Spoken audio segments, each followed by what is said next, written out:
Hello, শোনা যাচ্ছে আওয়াজ? Yes sir. Okay, thank you. হ্যাঁ স্যার, শোনা যাচ্ছে।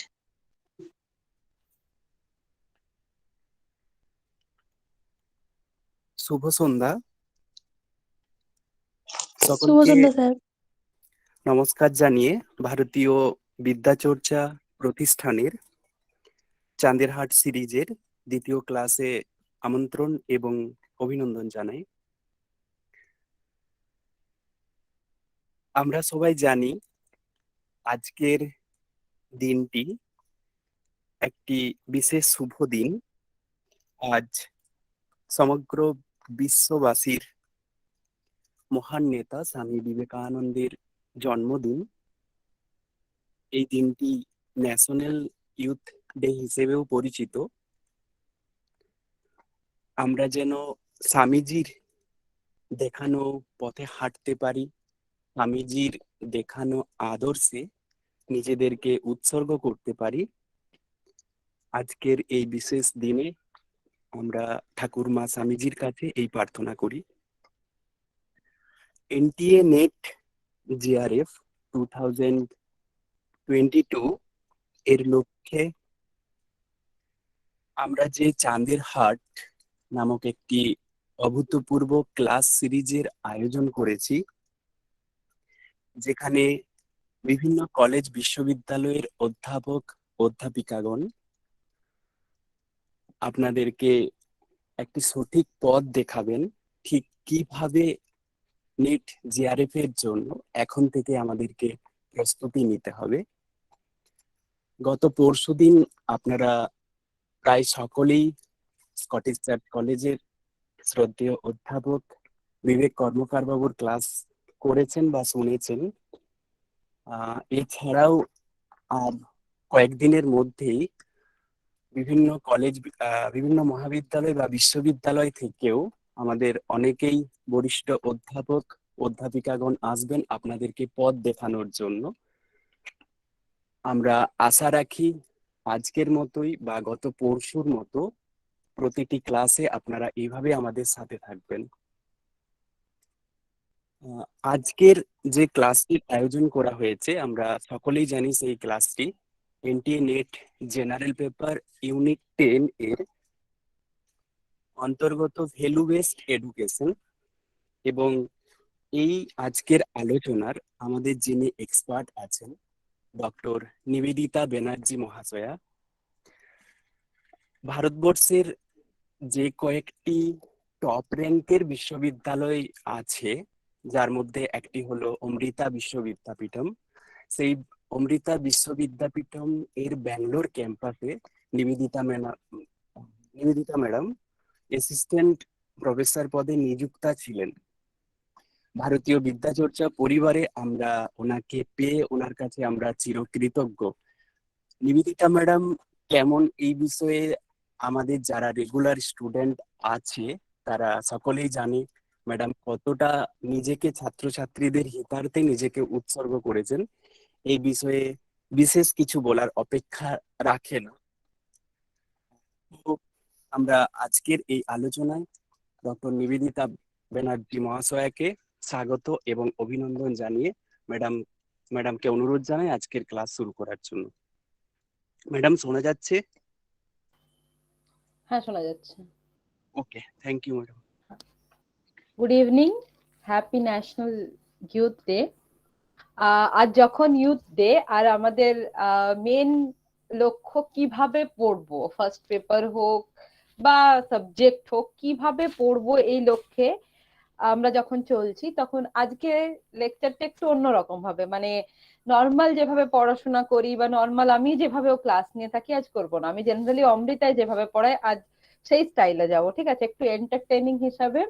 কারণ টপিকটা হচ্ছে ভ্যালু বেসড এডুকেশন, যেখানে আমরা ভ্যালু বুঝবো, ঠিক আছে, জিনিসটা কি সেটা নিয়ে আলোচনা করব।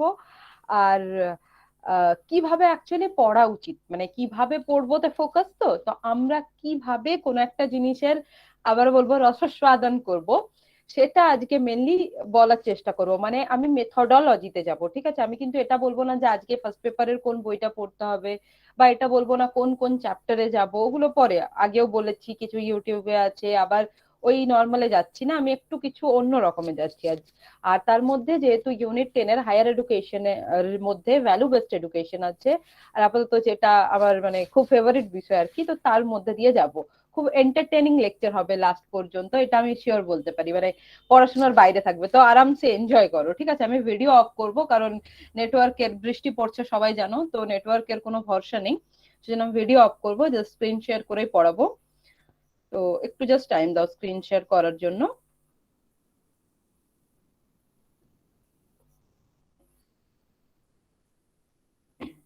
দেখা যাচ্ছে তো স্ক্রিনটা? হ্যাঁ Yes, ম্যাম, ma'am. দেখা হ্যাঁ যাচ্ছে। ম্যাম, দেখা যাচ্ছে। ঠিক আছে, বাকি প্রশ্ন পরে নেব, মানে আমি তোমাদের টাইম দেবো প্রশ্ন করার জন্য, অনেক সময় থাকবে, ঠিক আছে? আর জাস্ট এন্টারটেইনিং এর হিসাবে একটা ক্লাসে যাব। তো আজকের ইউনিট 10 যে হায়ার এডুকেশনের মধ্যে একটা ছোট্ট ইউনিট আছে ভ্যালু বেসড এডুকেশন। কিন্তু এই কথাটা তোমরা সব জায়গায় শুনতে পাবে যে ভ্যালু বেসড এডুকেশন পড়া উচিত আমাদের। আজকালকার পড়া, স্পেশালি যারা এডুকেশনাল স্টুডেন্ট হও বা বিএড এর ট্রেনিং এ দেখবে বারবার বলে ভ্যালু বেসড এডুকেশন হওয়া উচিত। আজকাল স্টুডেন্টকে এরকম কিছু একটা এডুকেশন প্রোভাইড করা উচিত যাতে কিছু ভ্যালু আছে।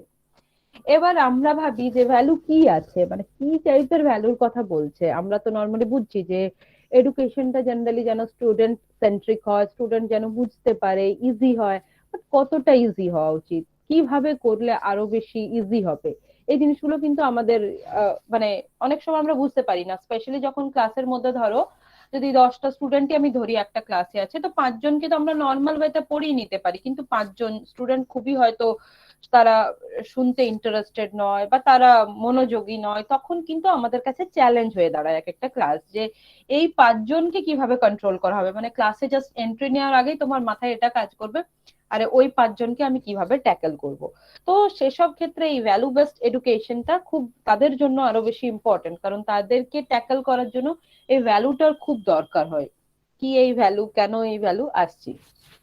আমরা যারা সংস্কৃতের স্টুডেন্ট হই তারা অনেক টেক্সট পড়ি জেনারেলি, আমাদের কাছে ভ্যালুর মূল্য, মানে ভ্যালু মানে তো মূল্য, এই মূল্য অনেক বেশি কোনো একটা সাবজেক্ট বলো, কোনো একটা টেক্সট বলো, কারণ আমাদের একটু আমরা অন্যরকম পড়ি। অনেকে ভাবে যে আমরা হয়তো রিলিজিয়াস হয়ে থাকি, কেউ শুরুতেই বলে সংস্কৃতের স্টুডেন্ট, মানে যারা সংস্কৃত আছো তাদের কথা বলছি, তো তার নিশ্চয়ই খুব ভালো পুজো পাঠ করবে। কেউ বলে বাবা তুমি তো তার নিশ্চয়ই জ্যোতিষ জানবে, এরকম হাজার রকমের কথা হয়ে থাকে। তো আবার আমরাও কি ভাবি যে হ্যাঁ আমরা যারা নিজেরা আমরা বেদ পড়ছি, আমরা হয়তো ফিলসফি পড়ছি, তাহলে আমার চাইতে তো বেশি কেউ জানে না, এই একটা ভেবে নিয়ে আবার আমরাও আমাদের নিজেদেরকে পণ্ডিত ভাবতে থাকি। তো সেক্ষেত্রে কি হয় না, মেন যে ভ্যালু, মেন যে বইটার কি বলবো, বইটা যে কথাটা মেনলি বলতে চাই, সেই জায়গা থেকে আমরা সরে গিয়ে আমরা কিন্তু একটা নর্মাল সিলেবাসের উপরে চলে যাই। ঠিক আছে, এখন যদি কেউ কোয়েশ্চেন করে যে কটি বেদ আছে, আমরা বলবো 4টি আছে। এবার 4টার মধ্যে কি কি শাখা আছে আমরা বলে দেবো, যেটা আমাদের মুখস্থ নর্মালি। কিন্তু যদি হঠাৎ করে জিজ্ঞাসা করে যে আশ্বালায়ন, সত্য সূত্র বা কিছু একটাতে কি টপিক আছে, তখন কিন্তু আমাদের ভাবতে হয়, কারণ আমরা পড়ি মুখস্থ বেস বা আমরা জাস্ট একটা আউটলাইন বেসে পড়ি, আমরা ভেতরে কি আছে জানি কম। আমাদের পরীক্ষা থাকে কিছু, আমরা কিছু একটা সিলেবাস হিসাবে যাই। তো সেই হিসাবে অনেক কিছু মেইন জিনিস থেকে আমরা কিন্তু সরে যাচ্ছি ধীরে ধীরে। আর সেই সরে যাওয়াটা যাতে না হয় তার জন্য এই ভ্যালু বেসড এডুকেশন সিস্টেমের আজকাল খুব প্রচলন হয়েছে। স্পেশালি যেমন আমি বারবার বলছি যে অমৃতাতে পড়ায়, যেরকম ইঞ্জিনিয়ারিং স্টুডেন্টরা, তুমি অনেক স্টুডেন্টকে জিজ্ঞাসা করবে ইঞ্জিনিয়ারিং এর স্টুডেন্টদের যে এই হয়তো বেদ কটা আছে, কিংবা জিজ্ঞাসা করলে যে আচ্ছা আমাদের আদি মহাকাব্য কোনটা, উত্তর দিতে পারবে না। জিজ্ঞাসা করবে মহাভারত কার লেখা, দিতে পারবে না, কারণ ওরা একটা অন্য ফিল্ডে আছে, টেকনোলজিক্যাল ফিল্ডে, আর আমরা একটা অন্য ফিল্ডে আছি। তো তখন ওরা বলে আমি তো এটা কোনোদিনই পড়িনি, স্কুলে পড়েছিলাম ভুলে গেছি। তো এই যে একটা গ্যাপ না আমাদের আর্টসের সাবজেক্টের সাথে সায়েন্সের সাবজেক্ট বা টেকনোলজি, সেটা মিটিয়ে দেওয়ার জন্য ভ্যালু বেসড এডুকেশন বলা হয়েছে, সিলেবাসে দেওয়া হচ্ছে, যেখানে তাদেরকে কিন্তু পড়াশোনার ভ্যালু বোঝানো হবে। তো কি এই ভ্যালু, কেন এই ভ্যালুতে আসে। এবার ভ্যালু বেসড এডুকেশনটা দিয়ে কি হয়, কেন সিলেবাসে থাকে, বা এর থেকে আমরা কি বুঝতে পারবো। এটার থেকে আমরা বুঝতে পারবো the richness and beauty of Indian way of life. আমাদের এই যে আমরা যে ইন্ডিয়ান লাইফ বিলং করছি, আমরা যে ইন্ডিয়াতে থাকছি, সেখানে যে একটা আমাদের যে লাইফস্টাইল সেটা যে কতটা রিচ বা কতটা সুন্দর, সেটা কিন্তু ভ্যালু বেসড এডুকেশন থেকে বুঝতে পারবো। অনেকের কাছে এটা মনে হবে আরে ম্যাম তো এমনি বলে যাচ্ছেন, আমরা জানি যে বিদেশে কত লোকজন কত আরামসে আছে, ঠিক আছে, আমাদের মতো না মশা আছে না মাছি আছে না এই করোনা যদিও আছে তবুও করোনার জন্য তাদের আলাদাই ব্যবস্থা, আর আমাদের তো হসপিটালে বেডও থাকে না। কিন্তু যখনই কোয়েশ্চেনটা এসে যায় কালচারের ওপর, যখনই এটা এসে যায় যে মাইন্ডের ওপর বা কি বলবো পিওরিটির ওপর, তখন কিন্তু সবাই ইন্ডিয়ান কালচারকেই একটা এক্সাম্পল হিসাবে ধরে। সব সময় মনে করা হয় যে ইন্ডিয়ান যারা আছে তাদের একটা আলাদাই কালচার আছে, আর তারা সেই কালচারের থ্রুই ফ্লোরিস্ট হয়। তাতে কি হয় না, সবার কাছে একটা বড় এক্সাম্পল হয়ে দাঁড়ায়। আমাদের যেমন ধরো জেনারেলি আমরা যারা সবাই ফ্যামিলির মধ্যে আছি, জেনারেলি আমাদের বাড়িতে প্যারেন্টসরা যা বলে আমরা জেনারেলি সেটা ফলো করি, 100% না করলেও 50-60% ফলো তো করি আমরা, তাই না? তো যখন সেটা হয় আহ, আমরা, হ্যাঁ কোয়েশ্চেন যাদের থাকবে আমি পরে নেব, ঠিক আছে, হ্যান্ড পরে রেজ করো, আমি টাইমে জিজ্ঞাসা করে নেবো, আগে আমি একটু বলে নিই। তো যখন কি হয় না আমাদের ফ্যামিলি লাইফে দেখবে বাবা মায়ের জেনারেলি আমরা 50% হলেও কথা শুনি, যদি 50% নাও শুনি, যদি আমার একটা বাচ্চা খুবই উদ্ধত হয় তবু 50% একটা বাবা মাকে ভয় থাকে। একটা থাকে যে হ্যাঁ আমাকে বাড়ির মধ্যেই থাকতে হবে, বাড়ির মধ্যে থাকতে গেলে কি কি করতে হবে। তো এই যে কালচার, এটা সবার কাছে একটা বড় এক্সাম্পল। আমাদের যদি আমরা রামায়ণ মহাভারত নিই, আমরা যদি আমাদের এই নদিয়ার কালচার নিই, আমরা যদি আমাদের ইসকনের কৃষ্ণ নিই, দেখো ইসকন কত ফেমাস হয়েছে আদার কান্ট্রি গুলোতে, তাই না? তো জাস্ট এই ইন্ডিয়ান কালচারটা এত ভালো হওয়ার জন্য। আর এর সাথে সাথে কি হয়, যেমন ইন্ডিয়ান কালচারের উপর বা এই যে ওয়ে অফ লাইফ, যে আমরা যে লাইফটা বিলং করি সেটা যেমন লোকজনের কাছে একটা খুবই ভালো হিসাবে প্রেজেন্ট হয়, এটা ভালো বলেই প্রেজেন্ট হয় ডেফিনেটলি। এর সাথে সাথে কি হয়, যেহেতু বললাম বারবার যে কালচারটাই মেনলি ফোকাস করে, তাই ইন্ডিয়ান লাইফ কালচার আর historically drawn people from all over the world. Architecture wise ইন্ডিয়াতে এত ভালো এক্সাম্পল আছে, যে কোনো জায়গা দেখো তোমরা, চাই কোণার্কের সূর্য মন্দির নাও অথবা হাম্পি নাও অথবা যদি চিদাম্বরম নাও, যেখানে খুশি নাও, আর্কিটেকচার ওয়াইজ এত রিচ তো কোনো টেম্পল হয় কিনা মানে ডাউটফুল সেটা। সেজন্য প্রচুর লোক আসছে ইন্ডিয়াতে দেখার জন্য। বেনারসে তোমরা এদিকে শিবের জায়গা দেখবে যাও, কত ফরেনার সেখানে এসে পড়ে আছে, ইস্কনে দেখো, এছাড়া মথুরা বৃন্দাবন দেখো, সমস্ত জায়গায় যত কিছু জায়গা আছে সব জায়গা দেখো, জাস্ট এই কালচার বা আর্ট এর জন্য হাজারো মানুষ এসে বসে আছে। তো এই যে আমাদের মধ্যে আছে, আমরা কিন্তু সেটা বুঝতে পারি না, আমরা কিন্তু সেটার উপেক্ষা করি। আর সেটারই যাতে আমাদের একটা প্রপার নলেজ হয়, তাই এই ভ্যালু বেসড এডুকেশনের আয়োজন করা হয়, বিভিন্ন সিলেবাসে একে ইনক্লুড করা হয়। To familiar with the spiritual culture of India. এবার ইন্ডিয়া চিরকালই একটা স্পিরিচুয়ালিটিতে বিলিভ করে, আর সেই স্পিরিচুয়াল কালচারও কিন্তু মানুষকে অ্যাট্রাক্ট করে। কিভাবে অ্যাট্রাক্ট করে, স্পিরিচুয়ালিটি কি হয় আমি আরো আগে গিয়ে বলবো। স্পিরিচুয়ালিটির মানে, তোমরা নর্মালি আমরা ভাবি স্পিরিচুয়ালিটি মানে কোন এক ঠাকুরের নাম নিতে হবে, ফির দীক্ষা নিতে হবে, ধর্ম ধর্ম এসব, কিন্তু এই ধর্মে বিশ্বাস কর মানে আমাদের অন্তত কালচার অ্যাকচুয়ালি বিশ্বাস করে না। আমাদের সনাতন ধর্ম বা আমাদের যে কালচার, সেটা সমস্ত কালচারকেই কিন্তু এটা কি বলবো একসেপ্ট করে, আর তার সাথে সাথে সবাইকে নিয়ে চলতে ভালোবাসে। তাই স্পিরিচুয়ালিটিতে আগে যাব, আগে বলছি। কিন্তু এর আগে এডুকেশন কি হয়, জেনারেলি আমরা ভ্যালু বেসড যখন এডুকেশন বলছি, তাই এডুকেশন কি এটা জানাটা খুব ইম্পর্টেন্ট, খুবই দরকার পড়ে এডুকেশন জিনিসটাকে বোঝার জন্য। দেখো এডুকেশন দু রকমের হয়, একটা কি হয় এডুকেশন ফর লাইভলিহুড, আর এডুকেশন ফর লাইফ আরেকটা হয়। সেই লাইভলিহুড কি, আমরা ছোট থেকে আমাদের কেউ ইউকেজি পড়ি, কেউ এলকেজি পড়ি, বা কেউ ডাইরেক্ট ক্লাস ওয়ানে আসি, তারপর থেকে হায়ার এডুকেশন, মাধ্যমিক, এইচএস, তারপর কি বলে গ্রাজুয়েশন, এমএ, কেউ টেকনিক্যাল লাইনে যায়। তো এই যে আমরা একটা তথাকথিত যে আমাদের সিলেবাস ধরে আমাদের যে একটা এক্সামের সিস্টেমের মধ্যে দিয়ে যায়, যা যা আমাদের কি করে ফিউচারে গিয়ে একটা জীবিকা অর্জনের উপায় অবলম্বন করতে সাহায্য করে, সেটা হচ্ছে লাইভলিহুড, যেটা আমাদের ফিউচারে গিয়ে একটা কোনো জীবিকার কি বলবো রাস্তা করে দেয়, লাইভলিহুড। কিন্তু এছাড়াও আছে education for life. Education for life কি, আমরা জীবন থেকে প্রচুর শিক্ষা গ্রহণ করি, তাই না? ধরো এই করোনার জন্যই বলি যে আমরা যা যা ফেস করলাম করোনা কালীনে, আমরা কত শিক্ষা পেলাম। কেউ বিজনেস শুরু করলো, কেউ চাকরি হারালো, কেউ চাকরি পেলো, কেউ হয়তো তার বাড়িতে প্রবলেম হলো, বিভিন্ন রকমের জিনিস, সেগুলো আমরা লাইফ থেকে শিখছি। এক্সাম তোমরা ভেবেছিলে কখনো যে এভাবে অনলাইনে বাড়িতে বসে দেবো? অনেকেই ভাবছে অনলাইনে বাড়িতে বসে এক্সাম দেওয়া সোজা, হয়তো ভাবছে ঠিক আছে, কিন্তু যার কাছে একটা ফোন নেই, যার কাছে হয়তো যে জানে না কিভাবে আপলোড করতে হবে, কত কিছু আপডেট করতে হয়েছে, একজন টিচারকে যে অনলাইন টিচিং কখনো জানতোই না, তাকে পুরো প্রসেস শিখতে হয়েছে, তাকে এই স্ক্রিন শেয়ার বলো, পিপিটি বানানো বলো, হাজারো জিনিস শিখতে হয়েছে। তো এগুলো কি এডুকেশন ফর লাইফ? এগুলো তো মানে সোজা জিনিস যে হ্যাঁ চলো একটা কিছু টেকনোলজি শিখে আমরা অ্যাপ্লাই করছি, কিন্তু সেই সব মানুষ যারা একটা সময় এসে ফুল লকডাউনে যাদের হাতে একটা টাকাও আসছিল না, ভাবো কিরকম সিচুয়েশন এসেছিল।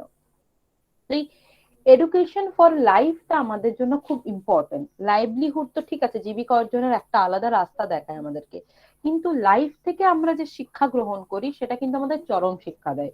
দেখবো আমরা বলি ঠকে শিখি, তাই না? তো এরকম ঠকে শিখছি, কোথাও পড়ে শিখছি, কোথাও উঠে শিখছি, কোথাও মানুষের সাথে কথা বলে শিখছি, প্রতিটা মুহূর্ত আমরা শিখে যাচ্ছি। আর বলা হয় শিক্ষা আমাদের আমৃত্যুকাল পর্যন্ত হতে থাকে, তাই না? তো মৃত্যুর আগে, আগের যে মুহূর্ত সেই মুহূর্ত পর্যন্ত কিন্তু আমরা এই শিক্ষা গ্রহণ করে যাচ্ছি। তাই এই এডুকেশন ফর লাইফ কিন্তু খুব ইম্পর্ট্যান্ট আমাদের লাইফে, আর এর জন্য ভ্যালু বেসড এডুকেশনের কিন্তু বেশি প্রয়োজন হয়।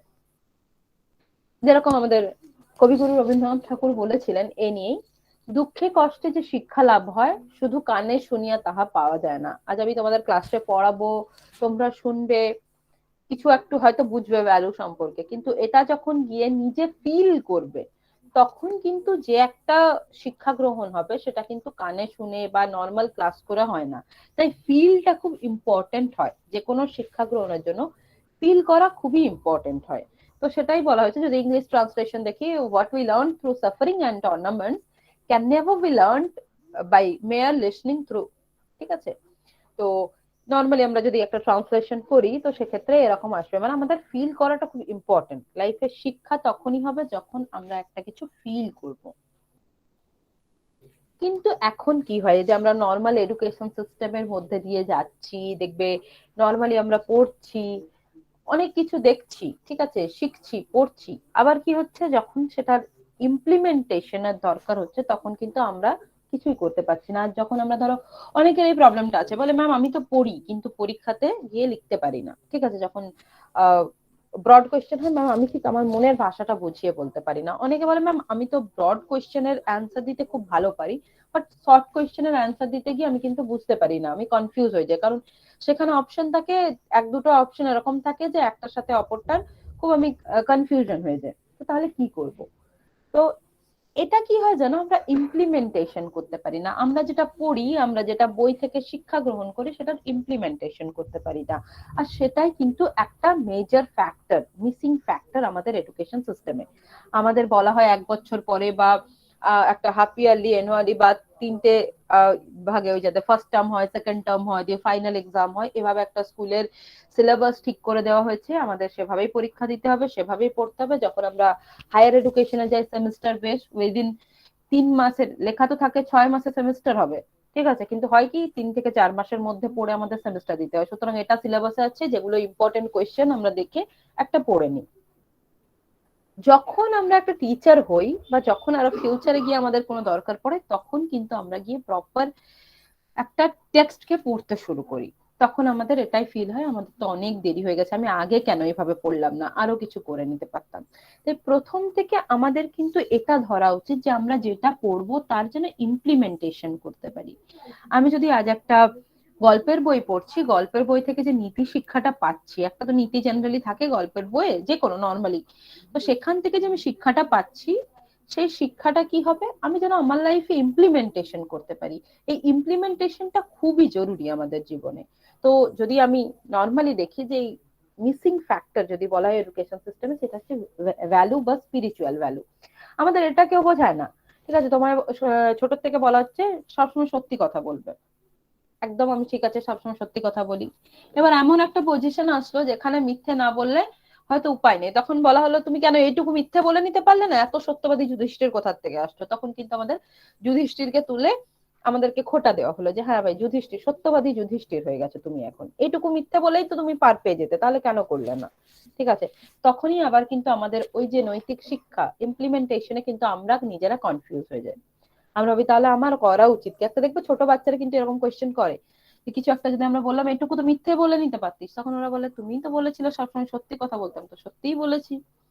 তাহলে এবার মা বা গার্জেন কি হয়, কনফিউজ হয়ে যায়, তাহলে এবার সত্যি বলতে বলবো না মিথ্যা বলতে বলবো। তো তখন আমরা কি বলি, অ্যাকর্ডিং টু দ্য সিচুয়েশন যেতে হবে, তাই না? যদি সিচুয়েশনে সত্যি দিয়ে আমাদের কাজ চলে সত্যি দিতে হবে, যদি মিথ্যে দিয়ে কাজ চলে তো মিথ্যে দিতে হবে।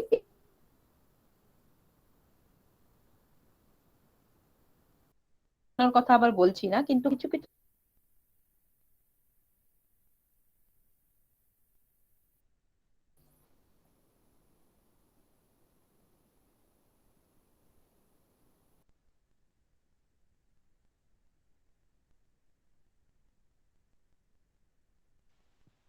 ম্যাম আমি শুনতে পাচ্ছি না।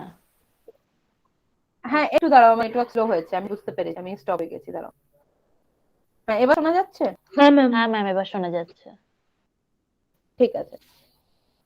তো কি হয় না, আমাদেরকে বিহেভ করতে হয় অ্যাকর্ডিং টু দ্য সিচুয়েশন। আমাদের বুঝতে হয় যে এই সিচুয়েশনে আমার কি করতে হবে, ওই সিচুয়েশনে আমার কি করতে হবে। আর এই সিচুয়েশনে যে আমাদের শিক্ষা দেয় সেটাই কিন্তু এই ভ্যালু বা স্পিরিচুয়াল ভ্যালু। হ্যালো হ্যালো, হ্যাঁ শোনা যাচ্ছে? শোনা যাচ্ছে? হ্যাঁ ম্যাম শোনা যাচ্ছে কিন্তু সাউন্ড ইকো হচ্ছে। হ্যাঁ ম্যাম শোনা যাচ্ছে। ঠিক আছে। সেটাই হচ্ছে কিন্তু ভ্যালু বা স্পিরিচুয়াল ভ্যালু, যেটা বলছি যে আমাদের সময়ের সঙ্গে আমাদের সেভাবে চলতে হবে।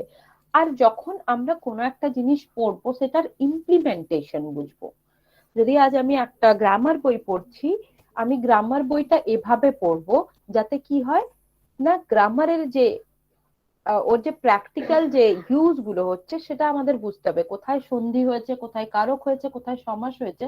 যখন আমরা একটা লিটারেচার পড়বো সেখানেও কিন্তু সেভাবে পড়বো যে হ্যাঁ এখানে এই এই গ্রামার আছে। মানে আমি একটা গ্রামার বই পড়ছি মানেই শুধু গ্রামারে থাকলাম, আর গিয়ে যখন আমি লিটারেচার পড়ছি গ্রামারকে সম্পূর্ণ ভুলে গেলাম, এভাবে কিন্তু চলবে না। আমাদের গ্রামারের ইমপ্লিমেন্টেশনটা বুঝতে হবে, তবেই কিন্তু এই ভ্যালু বা স্পিরিচুয়াল ভ্যালুটা কাজে দেবে, না হলে কিন্তু হবে না, না হলে কোনোই কাজে আসবে না। তাই ইমপ্লিমেন্টেশনটাই হচ্ছে ভ্যালু বা ভ্যালু বেসড এডুকেশন। আর এটা আমাদের লাইফে খুব বেশি ইম্পর্টেন্ট। আমি বারবার ওই সুপার 30 মুভির উদাহরণটা যারা ক্লাসে আমার করেছে তারা জানো, আমি শুরুতে বলেছিলাম আর এখন আবার বলছি। সুপার 30তে একটা জায়গা দেখবে বলে যে देखना सीखो साइंस को, हर एक चीजों में फील करना सीखो। মানে বাচ্চাগুলোকে যখন বলছে যে কিভাবে আর কি ওই সায়েন্স বুঝবে, তো প্রতিটা জিনিসে সায়েন্সটাকে বোঝার চেষ্টা করো। তোমার সামনে যদি একটা মোটর আছে সেটা কিভাবে চলছে ফিল করো। বা আমরা 3 ইডিয়ট মুভি থেকেও যা শিখি যে এটা প্র্যাকটিক্যাল। ম্যাডাম খুব আস্তে আস্তে ভয়েসটা শোনা যাচ্ছে, মানে ভয়েসটা বুঝতেই পারছি না। আচ্ছা এবার দেখো তো, ঠিক আছে? ম্যাডাম ঠিক আছে, আগের থেকে একটু ঠিক আছে। হ্যাঁ আচ্ছা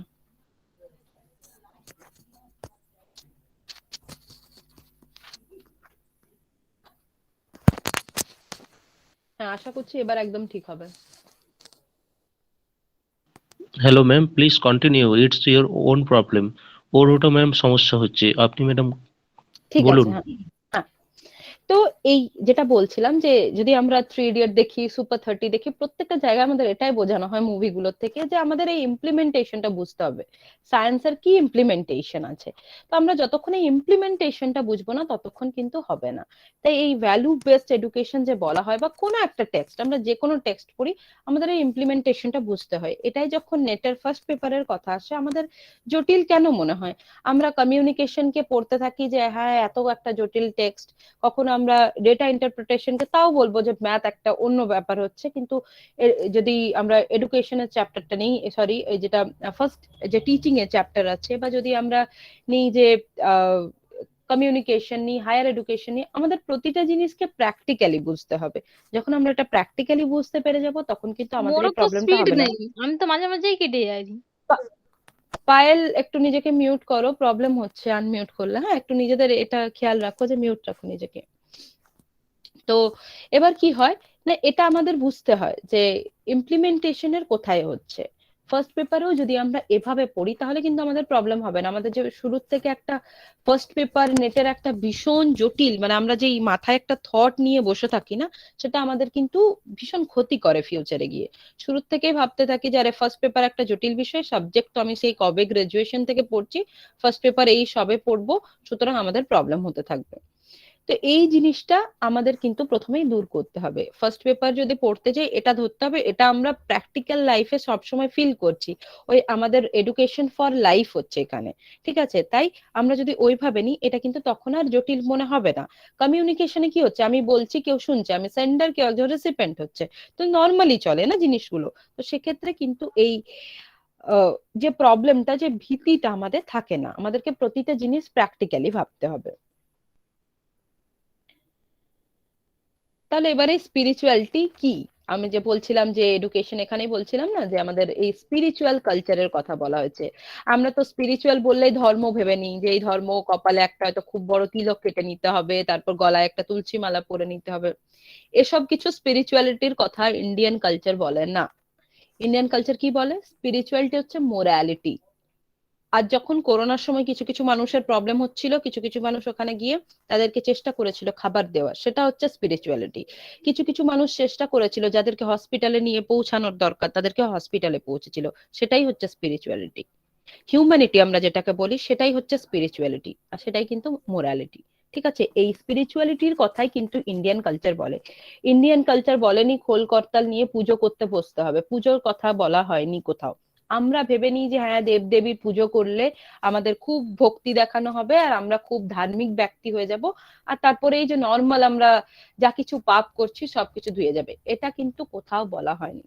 স্পিরিচুয়ালিটি কথা হচ্ছে যেখানে আমরা কিছু একটা করব, নর্মালি কাউকে হেল্প করব, নর্মালি আমি আমার কিছু না হোক, আমি যদি অন্য কাউকে হেল্পও না করি, আমি আমার নিজের লাইফে এভাবে চলবো যাতে আমি অন্য কারোর একটা ক্ষতি করব না, আমি আমার মতো ভাবে যাব, আর সেটা প্র্যাকটিক্যালি আমি বুঝবো। তো এটাই হচ্ছে স্পিরিচুয়ালিটি। তাহলে মোরালিটি কি? আমি যেটা তখন থেকে বলছি যে মোরালিটি হচ্ছে theory and the implementation of civic sense and ethical values. যখন আমরা একটা জিনিসের থিওরি তো বুঝবো একটা বই থেকে, কিন্তু তার যখন ইমপ্লিমেন্টেশন করব তখনই কিন্তু আমাদের মোরালিটিটা ফুলফিল হবে। আর এই সিভিক সেন্স বা এথিক্যাল ভ্যালুস কি হবে? ধরে নিলাম, যদি এক্সাম্পল দিই, আমি ধরে নিলাম একটা রোড ক্রস করছি, ঠিক আছে, একটা ট্রাফিকে আমি একটা রোড ক্রস করছি, সেখানে কোনো হয়তো ট্রাফিকের সিগন্যালস নেই। তো আমি ভেবে নিলাম আরে ভাই ঠিক আছে, এখানে তো কোনো ট্রাফিক সিগন্যালই নেই, সুতরাং আমার দাঁড়ানোরও কোনো প্রয়োজন নেই, এদিক ওদিক সেভাবে দেখারও প্রয়োজন নেই, আমি জাস্ট নিজের মতো চলে যাই। আমি চলে গেলাম, আমি আমার মতো যাচ্ছি। এবার অন্য দিক থেকে একজন আসছে, সেও হয়তো মনে মনে সেটা ভাবলো, বা সে হয়তো দাঁড়িয়ে আছে, সে হয়তো ভাবছে যে না এই রোডটা খুব বিজি, আমি একটু দাঁড়িয়ে যাই তারপর যাব। আমি গিয়ে তাকে ধাক্কা মেরে দিলাম, তো আমি আমার মোরালিটিটা নষ্ট করলাম, আমি গিয়ে অন্য কাউকে এফেক্ট করলাম। তো যতক্ষণ না আমি এটা বুঝবো না যে হ্যাঁ ঠিক আছে এখানে যে ট্রাফিক সিগন্যাল নেই তবুও আমার একটু দেখে নেওয়া উচিত আশপাশের রাস্তাটা, ততক্ষণ কিন্তু এই মোরালিটি বা সিভিক সেন্স কোনো কাজে দেবে না। এবার আরো একটা ভালো উদাহরণ দিচ্ছি। এই যে কোভিড এর সময় চলছে, কোভিড এর সময় আমরা অনেকে ভাবি আরে আমি তো ঠিক আছি, বাকি আমার আর কার দেখার দরকার আছে, আর আমি মাস্ক ইউজ করব না কারণ আমি তো বাড়ির মধ্যে আছি, কিংবা কখনো বাইরে গেলে আমার তো এরকম কিছু প্রবলেম হচ্ছে না, সুতরাং আমি তো কাউকে স্প্রেড করব না। কিন্তু আমি যদি অ্যাসিম্পটোমেটিক হই তাহলে তো আমি স্প্রেড করছি, তাই না? কিন্তু আমাদের এই বোধটা আসে না, আমরা ভেবে নিই আরে আমার তো কিছু হচ্ছে না, আমি এখন ঠিক আছি, সুতরাং আমি আর অন্য কাউকে কিভাবে স্প্রেড করব। আরো আরেকটা এক্সাম্পল দিই, গভর্নমেন্ট। দেখবে এটা আমরা সবাই করে থাকি, কি না যখন আমরা কোনো গভর্নমেন্ট অফিসে যাই, হয়তো আমার একটা কোনো কাজের দরকার আছে, ঠিক আছে, তো আমি একটা অ্যাপ্লিকেশন দিয়েছি, অ্যাপ্লিকেশনটা দিলাম, এবার আমি দেখলাম যে হ্যাঁ ঠিক আছে ভাই গভর্নমেন্ট তো মানে আমরা আমি অফিস ধরে নিলাম বা এইচওডি ধরলাম বা ডিপার্টমেন্ট ধরলাম, ঠিক আছে, আমি একটা অ্যাপ্লিকেশন জমা দিলাম আর সেটা হয়তো সাইন হতে খুব টাইম লাগছে। আমি ভেবে নিলাম আমারটাই তো সাইন হচ্ছে না, এত টাইম ধরে এরা কি কাজ করে, একটা সাইন করতে এত সময় লাগে, এ আবার কিরকম একটা সাইনের জন্য এত সময় লাগিয়ে আমার কেন টাইম ওয়েস্ট হচ্ছে। কিন্তু যদি আমি সেই চেয়ারটাতে বসি তখন আমি বুঝতে পারবো যে একটা সাইনের কত ভ্যালু। একটা যে কোনো জায়গায় সাইন করতে গেলে কত কিছু দেখতে হয়। ধরো যদি একটা ইকোনমিক ব্যাকগ্রাউন্ডেরই ধরে নিলাম একটা ইডব্লিউএস এর সার্টিফিকেট, কত কিছু চেক করার পরে একটা কাউকে একটা ইডব্লিউএস এর সার্টিফিকেট দেওয়া হয়। তো একজন যদি যে কোনো বড় অধিকারী যদি একজন বিডিও এসডিও সাইন করে দিল, তারপরে কিন্তু যদি দেখা গেল যে আমি একজন ফ্রড হয়ে থাকি, তাহলে কিন্তু তারও চাকরি যাবে। আর শুধু চাকরি নয়, সেক্ষেত্রে আরো কত কিছু প্রবলেম আসতে পারে লাইফে। সেরকম এই আমরা ভেবে নিই যে হ্যাঁ এরা তো সাইন করছে না বা কিছু, আমরা ইরিটেট হতে থাকি। কিন্তু আমরা আমাদের একটা ডিউটি কখনো বুঝতে পারি না যে আমাদের ডিউটি কি। আমাদেরও কিন্তু ডিউটি প্রপার চ্যানেল যাওয়া, প্রপার ভাবে ইমপ্লিমেন্টেশন করা। এই যে এখন কোভিড এর জন্য এত গাইডলাইন ফলো দেওয়া হয়েছে, ফার্স্ট ওয়েভ থেকে বলছি, ফার্স্ট ওয়েভ, সেকেন্ড ওয়েভ, দেন এখন আমরা থার্ড ওয়েভের মধ্যে দিয়ে যাচ্ছি। তো গভর্নমেন্ট তো প্রচুর রেস্ট্রিকশন দিয়েছে, প্রচুর নাইট কারফিউ আছে, কোথাও হয়তো লকডাউন আছে, কোথাও হয়তো কন্টেনমেন্ট জোন আছে। এই যে আমি যদি গঙ্গাসাগর মেলারই উদাহরণ নিই, যে গঙ্গাসাগর মেলায় কিছু ছাড় দেওয়া হলো, তাই না? তো গভর্নমেন্ট কিন্তু কিছু ছাড় দেওয়ার সাথে কিছু কিছু রেস্ট্রিকশনও করেছে। গভর্নমেন্ট তার ডিউটি করছে, কিন্তু গভর্নমেন্ট তার প্রোটোকল দিয়ে যাচ্ছে, কিন্তু এটা ফলো করার দায়িত্ব আমাদের। এই ইমপ্লিমেন্টেশন বা সিভিক সেন্সের দরকার কিন্তু আমাদের। তারা আমাদের একটা জায়গায় বাউন্ড করার জন্য কিছু নিয়ম নীতি দেখিয়ে, ল দেখিয়ে আমাদের স্টপ করার চেষ্টা করতে পারে, কিন্তু যে মুহূর্ত পর্যন্ত আমরা নিজেরা স্টপ হব না, সে মুহূর্ত পর্যন্ত কিন্তু কোনো কিছু আটকানো সম্ভব নয়। আর যদি আমরা বাড়ি থেকে বেরিয়ে ঘুরতে থাকি, যদি পার্ক স্ট্রিটের ঘটনায় নিয়ে, এত কোভিড স্প্রেড হলো কি করে বেঙ্গলে, এত এখন বেঙ্গল সেকেন্ডে আছে, মহারাষ্ট্রের পরেই আছে বেঙ্গল, কলকাতা হয়ে আছে বেশি সবচাইতে বড় জন। কেন হয়ে আছে? যে পার্ক স্ট্রিটের হলো ঘটনা। তো মানুষজন দেখছিলাম, আমি জানি না কতটা সত্যি, জিজ্ঞাসা করা হচ্ছে যীশু খ্রিস্টের যে জন্ম কোথায় হয়েছে, তারা জানে না কোথায় হয়েছে, কিন্তু সবাই যাচ্ছে, আমাকেও যেতে হবে। এই যে একটা ফেস্টিভ মুড মানুষের, সেটা যে কত বড় ভয়ঙ্কর হতে পারে, সেটা এবার আমরা দেখতে পাচ্ছি যে এত সাডেনলি এত কোভিড স্প্রেড হয়ে গেল। এখনো পর্যন্ত এইবারের ওয়েব এতটা মারাত্মক নয়, তাই হসপিটালের কেসগুলো অত আমরা শুনতে পাচ্ছি না, বাট জানি না আগে কি হতে চলেছে, আমাদের কোনো আইডিয়া নেই। কিন্তু এটাই যদি মানুষ ভাবতো যে হ্যাঁ করোনা তো দেশ থেকে চলে যায়নি, যারা দরকার আছে বা যাদের খুবই প্রয়োজন, স্পেশালি যারা সত্যিকারের যীশু খ্রিস্টের ধর্মাবলম্বী বা কিছু, শুধু তারাই যেত, তাহলে হয়তো এতটা স্প্রেড হতো না। তো গভর্নমেন্ট নিজে রুল বানাতে পারে, গভর্নমেন্ট আমাদের বলতে পারে যে হ্যাঁ এখানে তুমি স্টপ হয়ে যাও, বাট স্টপ নিজেকে রাখার দায়িত্ব আমাদের নিজের। আর আমরা এটা যতক্ষণ না করব না, ততক্ষণ কিন্তু এই মোরালিটি বা স্পিরিচুয়ালিটি ফলো করা হবে না। আর যখন আমরা এটা করব, তখনই কিন্তু আমরা এই ভ্যালু বেসড এডুকেশন জিনিসটাকে বুঝতে পারবো, কোনো একটা জিনিসের ভ্যালু বুঝতে পারবো। তাই এই যে কিছু ল আমরা যদি বলি, ল কখন হয়? ল যদি গভর্নমেন্ট দিতেই পারে রুলসটা, কিন্তু আমরা যতক্ষণ না ফলো করব না, ততক্ষণ এটা হবে না। তাই এই ভ্যালু বেসড এডুকেশন বলা হোক, স্পিরিচুয়ালিটি বলা হোক, মোরালিটি বলা হোক, এথিক্যাল ভ্যালু হোক, পুরোটাই কিন্তু বোথ ওয়ে ট্রাফিক। কেউ শিখিয়ে দিলে হবে না, আমাকেও বুঝতে হবে। আমি যতক্ষণ না নিজের মধ্যে ইমপ্লিমেন্টেশন করে এটা করব না, ততক্ষণ পর্যন্ত কিন্তু এই মোরালিটি, স্পিরিচুয়ালিটি, ভ্যালু কোনো কাজে দেবে না। তাই আমি বারবার বলছি, বই যখন আমরা পড়বো, মেনলি তো আমাদের ফোকাস এখন পড়াশোনা বা কিছু, বই যখন আমরা পড়বো, আমরা কিন্তু যেন ইমপ্লিমেন্টেশনটা করি। এবার আমি একটা ছোট কোয়েশ্চেনে আসবো, যদি আমরা নিই, বা ঠিক আছে পরের স্লাইডে যাই তারপরেই আসবো, কারণ এটা আবার খুব ইম্পর্টেন্ট যে যখন আমাদের এই মোরালিটি থাকে না, যখন মোরালিটি ধ্বংস হয়, তখন কি হয়। যেমন আমাদের কিছু কিছু সিচুয়েশন আসে যে মানুষ বুঝতেই চায় না কিছুতেই, যেরকম আমি যদি ধরি আর এগেন পার্ক স্ট্রিটের ঘটনা, তাহলে যার ফলস্বরূপ আমরা কিছু করোনার গাইডলাইন পেয়ে কেউ বাড়িতে বসে আছে, কেউ কিন্তু এখনো র্যান্ডমলি ঘুরে যাচ্ছে, এখনো পর্যন্ত মাস্ক নেই মুখে, এদিক ওদিক সেদিক বিনা প্রয়োজনে ঘুরছে। ঘুরতে অনেকেই হচ্ছে, অনেকে হয়তো জীবিকা অর্জনের জন্য ঘুরতে হচ্ছে, কাউকে কিছু হয়তো ইম্পর্টেন্ট কিছু আছে তার জন্য ঘুরতে হচ্ছে, বাট যেগুলো অহেতুক ঘোরাফেরা বা উইদাউট মাস্ক, সেটা কিন্তু আমরা এখনো বন্ধ করতে পারছি না। তো যদি মোরালিটি না থাকে, তখন কি হয়? যখন এই মোরালিটি ডিস্ট্রয় হয়, যখন এই মোরালিটি ডেঞ্জার হয়, যখন ডেঞ্জারে থাকে, তখনই কিন্তু আমরা একটা গাইডের দরকার হয় আমাদের। যেমন কোভিড এর একটা গাইডলাইন আসলো, তাই না? তো বা আমরা যদি আমাদের হিস্ট্রি দেখি, অনেক পুরনো হিস্ট্রি যদি আমরা ঘাঁটতে শুরু করি, তাহলে আমরা বলতেই পারি গীতা থেকে যে यदा यदा हि धर्मस्य ग्लानिर्भवति भारत अभ्युत्थानम् अधर्मस्य तदात्मानं सृजाम्यहम्। যখনই যখনই আমাদের ধর্মের গ্লানি হচ্ছে, তখনই কিন্তু কি হয়, একটা কিছু রিভলিউশন ঘটে। আরো যদি আমরা নিই, পরিত্রাণায় সাধুনাম বিনাশায় চ দুষ্কৃতাম ধর্ম সংস্থাপনার্থায় সম্ভবামি যুগে যুগে। কখনো সেটা করোনা রূপে আসতে পারে, কখনো সেটা গাইডলাইন রূপে আসতে পারে, কখনো সেটা একজন পুলিশ ডান্ডা নিয়ে আসতে পারে, কখনো সেটা স্কুলের একজন এইচওডি আসতে পারে, স্কুলের হেড স্যার আসতে পারে, বা বাড়ির মা বাবাও হতে পারে। তো যখন আমাদের এই মোরালিটি ডিস্ট্রয় হয়, যখন আমরা আমাদের এই কন্ট্রোলে থাকি না, তখন আমাদের একটা গাইডের দরকার হয়। আর সেই গাইড কি করে, আমাদের একটা প্রপার ওয়েতে নিয়ে যায়। তো আমরা তাহলে কি করি, গাইড বুক পড়ি না। গাইড বুকের কথা আমি এখানে বলছি না, গাইড বুক আমাদের একটা সিলেবাস দিতে পারে, ঠিক আছে, কিন্তু এছাড়াও আমাদের নিজেদের গাইড করার জন্য এই সিভিক সেন্সকে কিন্তু সজাগ রাখতে হবে, নিজেদেরকে ওইভাবে পড়তে হবে যেন আমরা একটা প্রপার ওয়েতে যেতে পারি। এবার ধরো এই যে আমি এতক্ষণ ধরে যে মোরালিটির কথা বলছি, গাইডের কথা বলছি, তো আমরা কিভাবে এর ইমপ্লিমেন্টেশন করব, এর যে প্র্যাকটিক্যাল ইমপ্লিমেন্টেশন হয় সেটা আমাদের কিভাবে করা উচিত। তো এটার একটা এক্সাম্পল দিই। চ্যাট বক্সে উত্তর দিও, ঠিক আছে, আনমিউট করলে প্রচুর উত্তর আসবে। আমরা যদি বলি রাম কে ছিল, কি উত্তর দেবে? চ্যাট বক্সে দাও, হু ওয়াজ রাম। হ্যাঁ, আমরা ফেমাস রামায়ণ থেকেই আমি যদি নিই, তো কে ছিল? বাল্মীকির রামায়ণ অনুযায়ী রাম কে ছিল?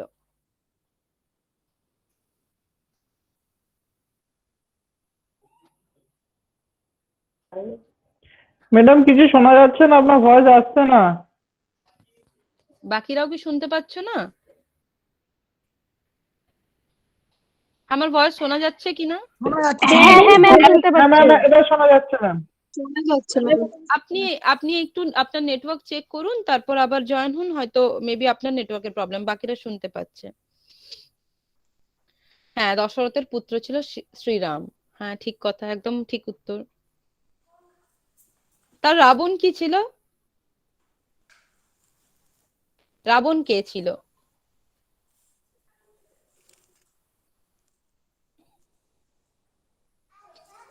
লঙ্কার রাজা ছিল রাবণ।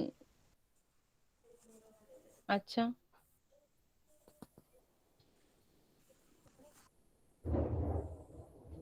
সীতার হাজবেন্ড ছিল, ঠিক আছে, সেটাও ঠিক আছে।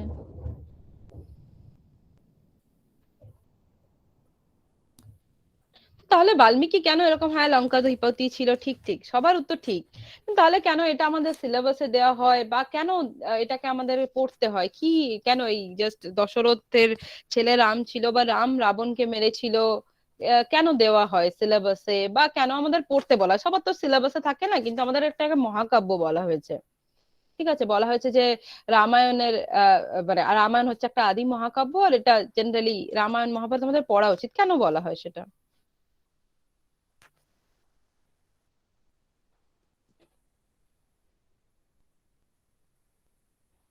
ম্যাম চরিত্র গঠনের জন্য। হ্যাঁ, চরিত্র গঠনের জন্য, ঠিক কথা।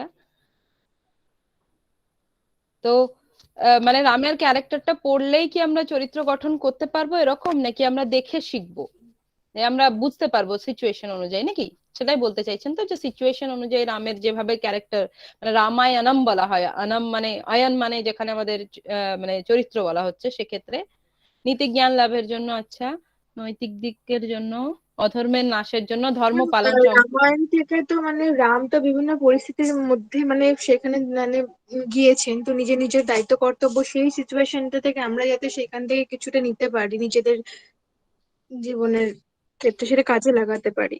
হুম, মোরাল ভ্যালু ডেভেলপমেন্ট হবে, ঠিক আছে।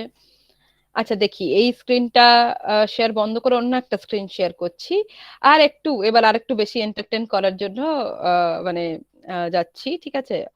একটা গান শোনাবো, মানে ভিডিও দেখাবো আর কি। ক্লাসে আহ সবসময় পড়াশোনা করতেও তো ভালো লাগে না, তো দেখি কি আছে। হ্যাঁ, একটা মুভিরই দেখাবো, একটু দুটো জায়গা সিন দেখাবো। আহ, একটু জাস্ট টাইম দাও।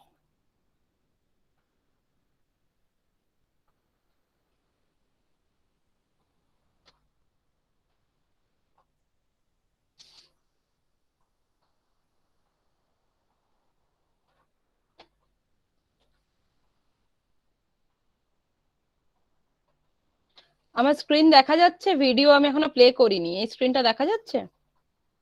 হ্যাঁ হ্যাঁ, দেখা যাচ্ছে। যাচ্ছে। ঠিক আছে, এবার শোনা যাচ্ছে কিনা একটু বলবে, তারপর আমি শোনাবো। শোনা যাচ্ছে? আচ্ছা, যাচ্ছে ম্যাম। হ্যাঁ, এটা হ্যাঁ, ma'am। স্বদেশ মুভির একটা সং, তোমরা সবাই শুনে থেকেছো, পল পল হ্যায় ভারী। তো এখানে কিছু আছে রাম নিয়ে, ঠিক আছে? আমরা দেখবো, শুরুটা দেখবো, লাস্টটা দেখবো, মাঝখানে কারণ এত তো সময় নেই। সেক্ষেত্রে শাহরুখ খান কি বলছে রাম নিয়ে, ঠিক আছে, দেখা যাক। হ্যাঁ, এটা রামলীলা দেখানো হয়েছে এখানে স্বদেশ মুভিতে। রামলীলা জেনারেলি উত্তরপ্রদেশ থেকে নর্থে খুব একটা ফেমাস, কি বলবো, যাত্রা টাইপের ওদের হয়, যাত্রাও বলা ভুল, কিন্তু ওদের হয়ে থাকে রামলীলা, যেখানে পুরো রামায়ণটা দেখানো হয়। তো সেক্ষেত্রে এই মুভিতেও একটা রামলীলারই সিন দেখানো হয়েছে এটা।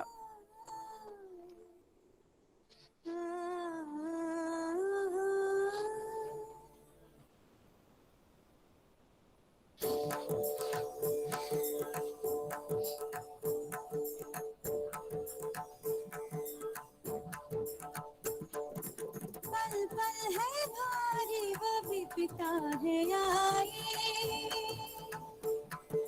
मोहे बचाने आवाओ रघुराई, आओ रघुवीर आओ रघुपति राम आओ, मोरे मन के स्वामी मोरे श्री राम आओ, राम राम जपती हूँ सुनो मेरे राम आओ, राम राम जपती हूँ सुनो मेरे राम जी, बजे सत्य का डंका जले पाप की लंका, किसी क्षण तुम आओ तो कराओ सुनी लो मेरी दुहाई, पल पल है भारी वो भी पिता है आई, मोहे बचाने आवाओ रघुराई। तुमने राम में ऐसा क्या गुण पाया, जिन पाए राम के गुण कोई क्या, इतने शब्द ही कहाँ है, पहुँचेगा उस शिखर पे कौन भला मेरे राम। তো এখানে বলা হচ্ছে যে রামের এত গুণ যেটা আমরা শব্দের দ্বারা বোঝাতে পারবো না, ঠিক আছে? এবার আমি একটু জাস্ট ফরওয়ার্ড করব, কারণ এত তো সময় নেই। জাস্ট আগে ভালো কথা বলে যেটা আমাদের বোঝার দরকার রাম নিয়ে। বাকি তো যাদের ভিডিও গান দেখার আছে ইউটিউবে অ্যাভেলেবেল, দেখে নিও। এখান থেকে দেখো, এখান থেকে মন দিয়ে শুনবে। राम ही तो करुणा में है, शांति में राम है, राम ही है एकता में प्रगति में राम है, राम बस भक्तों नहीं शत्रु की भी चिंतन में है, देख तज के पाप रावण राम तेरे मन में है, राम तेरे मन में है, राम मेरे मन में है, राम तेरे मन में है, राम मेरे मन में है, राम तो घर घर में है, राम हर आंगन में है, मन से रावण जो निकाले राम उसके मन में है, मन से रावण जो निकाले राम उसके मन में है। তো এটাই হলো অ্যাকচুয়ালি রাম, ঠিক আছে? আর রাবণকে আমি আবার বলছি, এখানে কি বলা হচ্ছে যে মন সে রাবণ জো নিকালে, আমাদের মনের যে ডার্ক সাইড সেটাই হচ্ছে রাবণ, আর আমাদের মনের যেটা পজিটিভ সাইড সেটাই কিন্তু হচ্ছে রাম।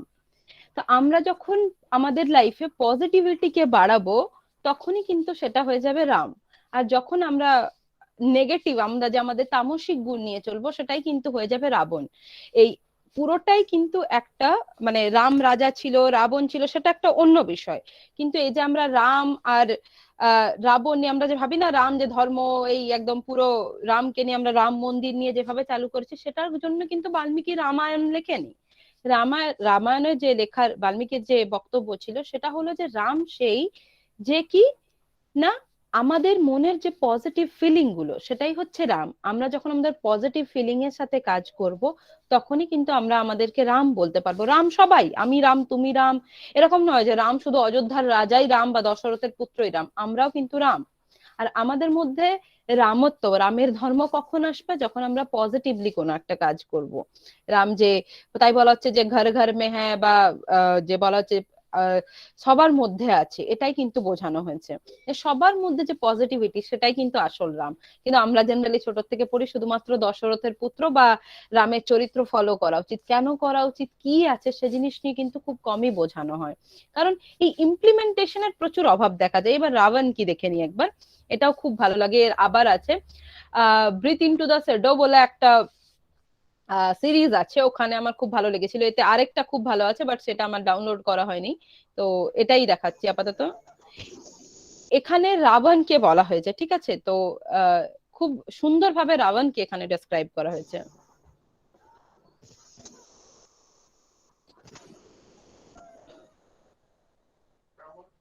जिसमें सर्वगुण होते हुए भी उसके अंदर एक अवगुण भी था। वो था उसका अहंकार, जो बना उसके अंत का कारण। जब अहंकार का रोग मस्तिष्क के उसके अंदर होने लगे, तो रावण के 10 सिर उसके 10 अवगुण बन जाते हैं। हर सर एक एक अवगुण का प्रतीक है। क्रोध, जो क्रोध को पाले और क्रोध उसी को भस्म कर डाले। क्रोध की आग अपने अंदर पाले, वो आग उसी को भस्म कर डाले। काम वासना एक ऐसा घाव जो पहुंचाए आत्मा तक घाव। वासना वो घाव जो पहुंचाए आत्मा तक घाव। छल, कपट, जो औरों को छले, उनके कर्म कैसे हो भले। भय, जिनकी रगों में रहता है भय, सदा निर्बल होता है उसका हृदय। क्रोध की आग अपने अंदर पाले, वो आग उसी को भस्म कर डाले।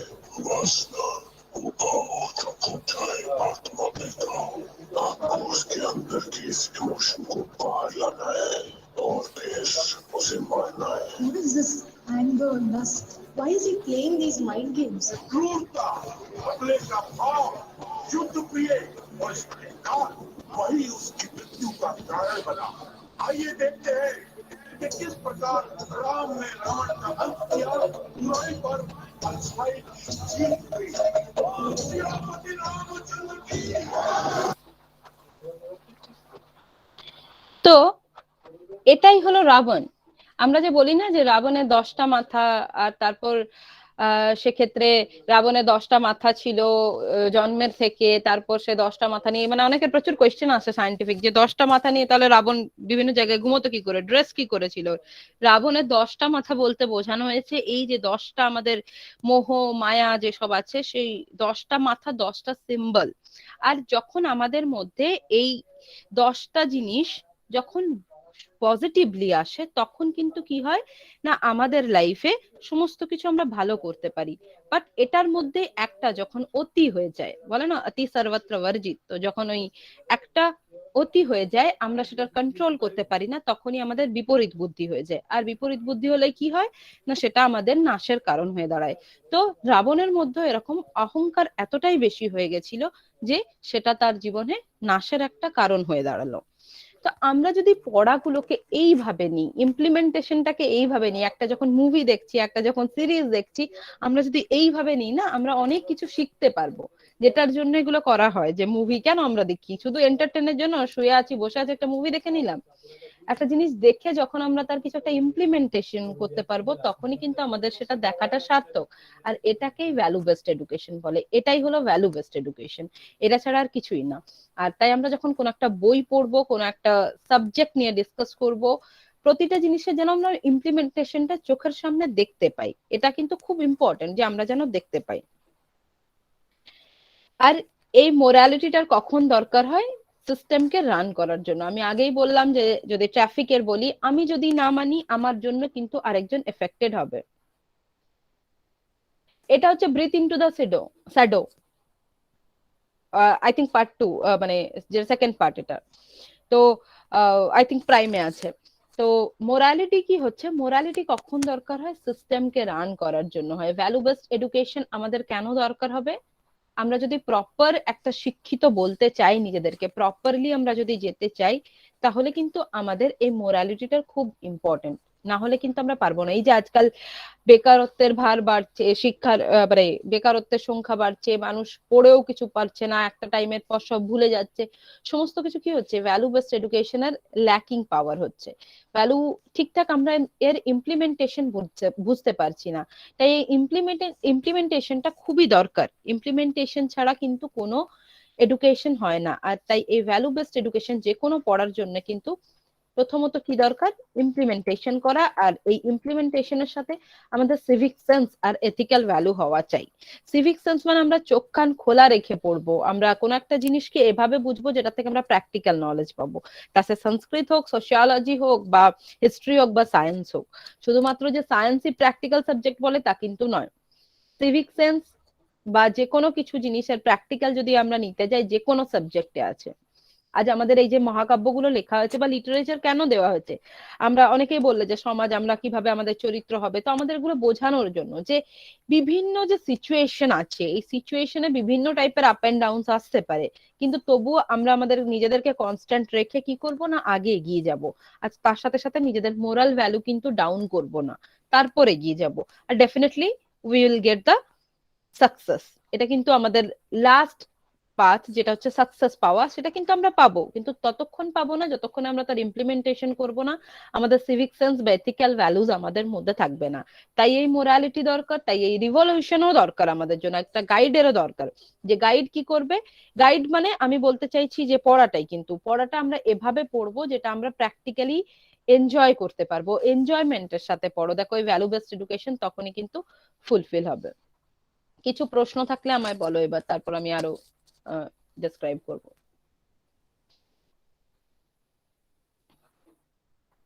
কিছু প্রশ্ন আছে?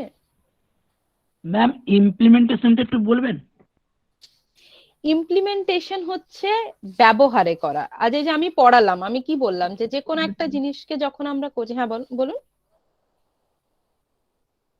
আচ্ছা, ইমপ্লিমেন্টেশন হচ্ছে আমরা কাজে করে দেখাবো। শুধুমাত্র বইয়ে থেকে পড়লে আমাদের হবে না, আমরা যে কোনো একটা জিনিসকে সাথে সাথে কাজে করব। আমি যদি একটা নীতি শতকমের শ্লোক পড়ছি, তো নীতি শতকমের শ্লোকগুলো যেগুলো বলেছে, আমরা যখন আমার লাইফে কিছু করতে যাবো আমরা তার অপোজিট করছি। কেন করব? আমরা পড়েছি মানে সেটার ফলো করব, সেটাই ইমপ্লিমেন্টেশন। কাজে করে দেখানো, ব্যবহারে সেটার ফল দেওয়া, তবেই কিন্তু সেটার ইমপ্লিমেন্টেশন হবে।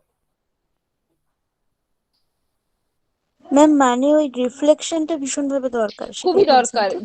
যে কোনো এডুকেশনাল রিফ্লেকশন ছাড়া কিন্তু আমরা কাজ করতে পারি না। রিফ্লেকশন আর এনজয়মেন্ট, ডেফিনেটলি তুমি রিফ্লেক্ট করতে গিয়ে যদি এনজয় না পাও, নিজে যদি এনজয় না করো, তাহলে আবার তুমি রিফ্লেক্ট করতে পারবে না। তাই যে কোনো সাবজেক্ট যখন পড়ছো তখন কিন্তু রিফ্লেক্ট করে পড়ো, এভাবে পড়ো যে আমি এটার থেকে পুরো এতে যা বলতে চেয়েছে সেটা আমি নিচ্ছি, আর তারপর আরো আরো জায়গায় আমি ইমপ্লিমেন্টেশন করতে পারছি, আর তারপর দেখবে তুমি আনন্দ পাবে। তো এই আনন্দটা খুব ইম্পর্টেন্ট। যতক্ষণ না তুমি আনন্দ পাবে একটা জিনিস পড়ে, মানে তোমার মজা আসবে না।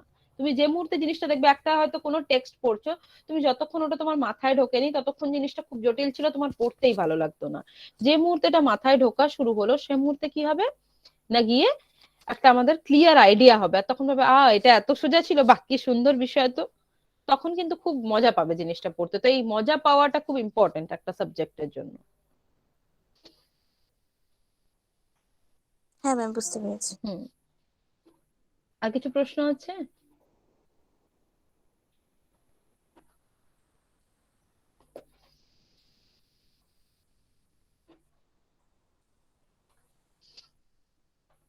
ম্যাম বলছি, ওই রাবণের যে 10টা জিনিস বলেন, ওটার সাউন্ডটা একটু অস্পষ্ট এসেছিল, আমি তো ভালো শুনতে পাইনি। ওই 10টা গুণগুলো একটু যদি বলে দেন আরেকবার, একটু ভালো হয়।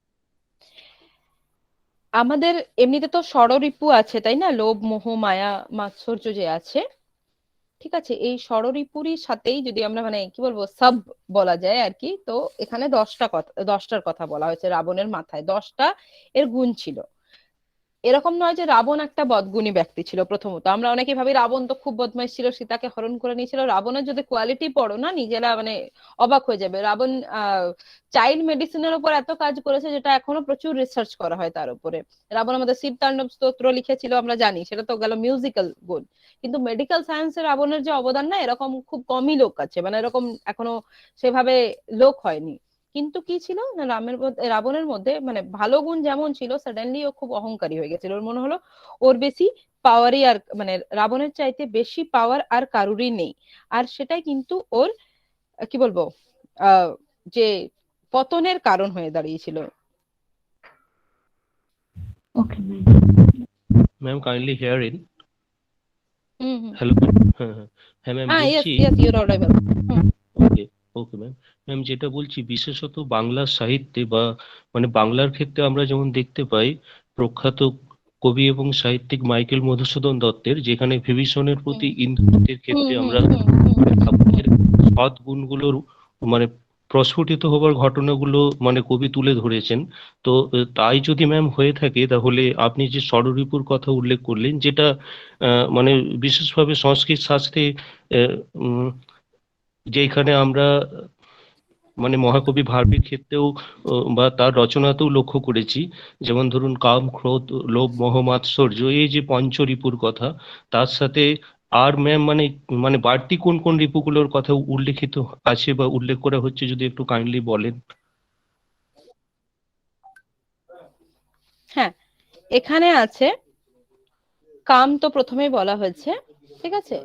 যদি আপনি মানে আমাদের যে 6টা আছে, কাম, লোভ, মোহ, মায়া, মাৎসর্য যে আছে, তো কাম, ক্রোধ, মোহ, লোভ, মদ, মাৎসর্য, বুদ্ধি, মনস, চিত্ত, অহংকার, এই 4টে যেটা আমাদের এক্সট্রা অ্যাড করা হয়েছে, মন, বুদ্ধি, চিত্ত, অহংকার, ভালো গুণ হিসাবে, কিন্তু কোনোটাই কিন্তু খারাপ হিসাবে দেওয়া হয়নি। রাবণের মধ্যে এই 10টা গুণ ছিল, মানে ষড়রিপু প্লাস মন, বুদ্ধি, চিত্ত, অহংকার।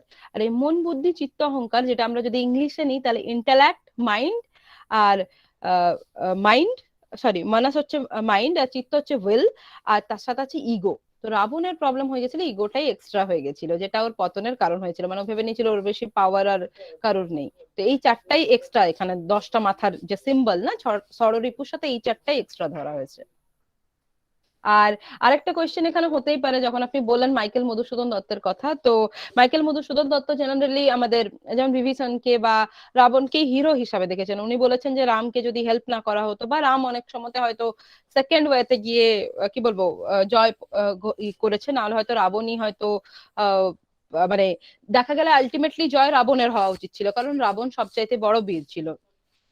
সেম আমার আরেকবার একটা কোয়েশ্চেন এসেছিল, শ্রীলঙ্কাতে কিন্তু মানা হয় যে রাবণই বেশি পাওয়ারফুল ছিল, ঠিক আছে। শ্রীলঙ্কায় ওদের একটা আলাদা রামায়ণ আছে, যেখানে কিন্তু রাবণকে হিরো বলে দেখানো হয়েছে। আর সেক্ষেত্রে ওটাকে আই থিঙ্ক কিছু একটা রামায়ণ বলে, আমি এই মুহূর্তে নামটা মনে পড়ছে না।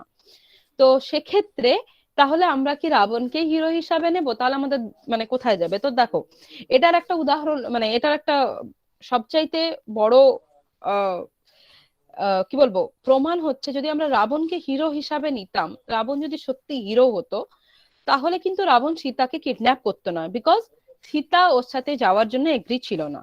হ্যাঁ, যদি সীতাকে পারমিশন নিত, সীতা যদি হ্যাঁ বলতো, সীতা যেত, তাহলে কিন্তু ঠিক আছে, রাবণকে আমরা হিরো হিসাবে নিতে পারতাম। কিন্তু যখন সেখানে রাবণকে হিরো হিসাবে না নিয়ে, রাবণ যখন এসে তার উইদাউট হার পারমিশন যখন তাকে কিডন্যাপ করে নিয়ে গেছে, সেখানেই তার অপরাধ ধরা পড়ছে প্রথমত। এরপর বিভিন্ন আরো স্টেপে আমরা দেখতে পাবো যে কিভাবে সীতাকে ইনফ্লুয়েন্স করার চেষ্টা করা হচ্ছে, ইমপ্রেস করার চেষ্টা করা হয়েছে, বা সীতা হয়নি।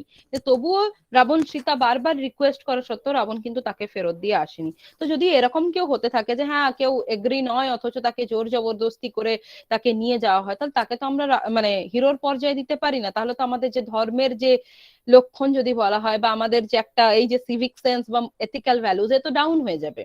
তাহলে তো যে যেটা খুশি করবে, তাই আমাদের তখন কিন্তু সেটা মানা চলবে না। আমরা মানতেই পারি যে সে খুব বড় বীর ছিল, তার অনেক পাওয়ার ছিল, বাট যখনই সে সেই লাইনটা ক্রস করবে, তখন কিন্তু তাকে আর আমরা হিরোর পর্যায়ে রাখতে পারি না। তাই তখন মাইকেল মধুসূদন দত্তের, আমি যথেষ্ট ওনার ওই অমৃতাক্ষর ছন্দ যথেষ্ট ভালো, সেটা অন্য জিনিস, বাট ওনার সাথে এগ্রি হতে ওখানটাতেই পারি না। কারণ যখন এরকম কিছু হবে, আমরা যদি এই টাইপের নেগেটিভ যে পার্ট গুলোকে যদি আমরা হিরো হিসাবে নিতে থাকি, তাহলে কিন্তু আমাদের যে ইন্ডিয়ান যে আমাদের ভ্যালু, সেটা কিন্তু ধীরে ধীরে ডাউন হতে থাকবে। তখন কিন্তু আমরা ওই সিভিক সেন্সে কাজ করতে পারবো না,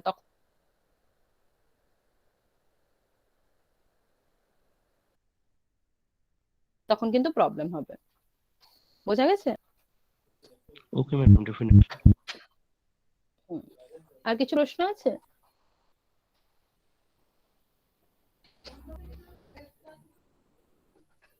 আজ একদমই একটা ছোট ইউনিটের থেকে পড়ালাম, এটা তো ফার্স্ট পেপারের নয়, কারণ সবসময় পড়াশোনাও ভালো লাগে না, এর থেকে একটু এন্টারটেনমেন্টও ভালো লাগে। আর একটা অন্যরকম জিনিস যেটা অ্যাকচুয়ালি আমরা আমাদের লাইফ থেকে, এটা এডুকেশন ফর লাইফের মধ্যে অ্যাকচুয়ালি পড়ছে, তো সেটার উপরে আমি মেইনলি আজ ফোকাস করলাম। তো ক্লাসের সাথে যদিও নয়, তবুও যদি কারোর কিছু কোয়েশ্চেন থাকে, ইভেন যদি কিছু ক্লাস রিলেটেডও ইচ্ছে হয় জিজ্ঞাসা করতে, আমি জিজ্ঞাসা করতে পারবো, আমার কিছু প্রবলেম নেই, আমি রেডি আছি বলার জন্য, যদি আমি জানি তবে।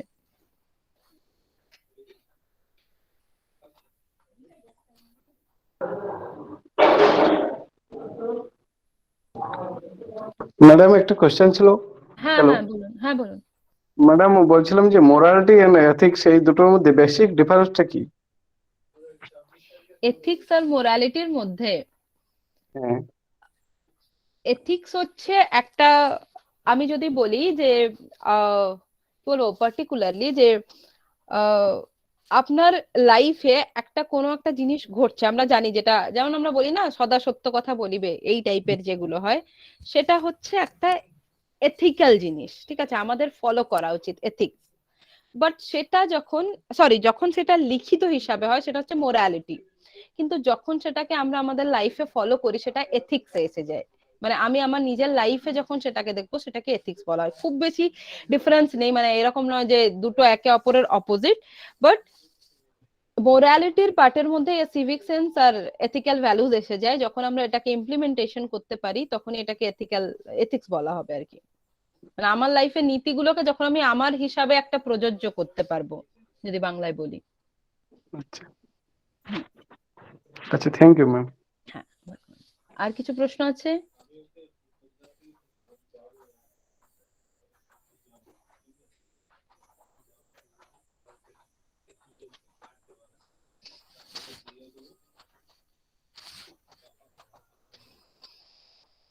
আচ্ছা, যদি পরেও প্রশ্ন থাকে, হ্যাঁ, ব্যাকরণ থেকে কিভাবে নৈতিকতা শিক্ষা পাই? নৈতিকতা প্রতিটা জায়গাতেই আছে, ব্যাকরণ থেকে ইমপ্লিমেন্টেশন। দেখো, ডাইরেক্ট যদি মোরালিটি বলি তাহলে হয়তো আমি ব্যাকরণের মধ্যে পাবো না, বাট লিঙ্গুইস্টিক্সে এসো, আবার তুমি সবসময় যে কথাটা বলছো তার মধ্যেও তো কিছু ব্যাকরণ আছে, তাই না? সেটাকে যখন আমরা বুঝতে পারবো সেটাই তার মোরালিটি হবে। সবসময় মোরালিটি মানে এরকম নয় যে আমায় সত্যি কথা বলতে হবে, আমায় সবসময় সৎ পথে চলতে হবে, এটাই মোরালিটি নয়। মোরালিটি হচ্ছে যে কোনো একটা জিনিসের ইমপ্লিমেন্টেশন আমি বলছি। তো সেক্ষেত্রে ব্যাকরণ যখন আমরা পড়ছি, তো যদি আমি তারপরে একটা লিটারেচারের টেক্সট পড়ছি, যেটা আমি আগেই বললাম, তাহলে তখন কি হয়ে যাবে, সেটার যে আমরা অ্যাপ্লাই করব সেটাই মোরালিটি হয়ে যাবে। অথবা আমি যে কথা বলছি এখন, আমি যদি ভাবতে থাকি যে আমি যে এক একটা কথা বলছি এখানে আমি কি কি গ্রামার ইউজ করছি, তখনও কিন্তু সেটা মোরালিটির মধ্যেই পড়ে যাবে। ঠিক আছে?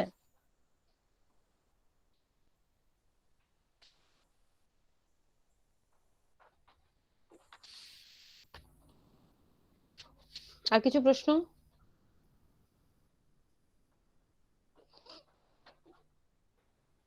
ম্যাম আমি একটা প্রশ্ন জিজ্ঞাসা করবো? হ্যাঁ হ্যাঁ, নিশ্চয়ই নিশ্চয়ই। ম্যাম বলছিলাম, আপনি যে বললেন যে রাবণ হচ্ছে সীতাকে হরণ করেছিল, কিন্তু সীতাকে হরণ করার পেছনে তো রাবণের একটা কারণ ছিল, কারণ সুর্বনাখা সুর্বনাখার নাক লক্ষ্মণ কেটে দিয়েছিল, তার জন্যই মানে সীতাকে হরণ করেছিল। তো এখানটায় কি রাবণ মানে অন্যায় করেছিল? তো শূর্পণখা এবার কেন, শূর্পণখার নাক কেন কাটা হয়েছিল, আমায় উত্তর দাও। কারণ হচ্ছে সুর্বনাখা মানে আমি বলবো ম্যাম, এখানে আমি একটা কথা বলতে চাই। হ্যাঁ নিশ্চয়ই, বলো। ম্যাম, শূর্পণখার নাক যে কারণেই কাটা হোক, যদি এটাই রাবণের মানে ভেতরে রাগ হয়ে থাকে যে শূর্পণখার নাক কেটে দিয়েছে বলে আমি সীতাকে হরণ করছি, কোনো অন্যায়ের প্রতিবাদ করতে গিয়ে আমি তো অন্যায় করে ফেলতে পারি না, এটা তো ঠিক নয়।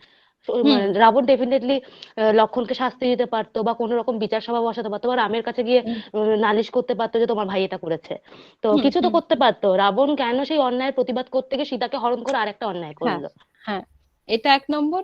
আর এর আগেও যদি বলি, যে কাজটা রাবণ করেছে সে কাজটা শূর্পণখা আগেই করেছে, ঠিক আছে? সে গিয়ে প্রথমত, যদি ভালো করে রামায়ণ পড়ো, মেন রামায়ণ আইআইটি খড়গপুর থেকে এডিট করা আছে, দেখবে, মানে আইআইটি খড়গপুর থেকে একদম ডাইরেক্ট রামায়ণ তুলে ওরা জাস্ট মানে প্রিন্ট করেছে আর কি, যেটা টাইপ করা বলে, সরি, করেছে। তো সেখানে দেখবে, পড়লে বুঝতে পারবে। শূর্পণখা এসে প্রথমত রামকে বলছে যে আমি বিয়ে করতে চাই তোমাকে, কারণ সুদর্শন ছিল রামের খুব ভালো ভালো ওখানে বর্ণনা দেওয়া আছে, শুরুতেই দেওয়া আছে। ফার্স্ট যদি ইয়েতে দেখো তাহলে রামের বর্ণন ওখানে দেওয়া আছে। তাহলে পরে যখন শূর্পণখা, যখন এরা দণ্ডকারণ্যে যাচ্ছে, তখন শূর্পণখা কিন্তু রামকে দেখে মানে কি বলবো, ক্রাশ হয়ে যাচ্ছে, যেটা আজকালকার দিনে মুগ্ধ বলা হয়ে হয়। গেছিল। হ্যাঁ, মুগ্ধ হয়ে গেছে। এবার এসে রামকে প্রপোজ করছে, ঠিক আছে, একদম আমি মানে আজকালকার ভাষায় বলছি। তো রাম কি বলছে যে না, আমি তো ম্যারেড, আমি আর কোনো মেয়ের দিকে তাকাতেই পারি না, বিয়ে তো অনেক দূর। সে মুহূর্তে লক্ষণ আসছে, ঠিক আছে। তো যখন রাম হলো না, সেকেন্ড গিয়ে লক্ষণকে প্রপোজ করলো। তো প্রথমত একজন ডিনাই করলো বলে সেকেন্ড জনকে গিয়ে প্রপোজ করলো।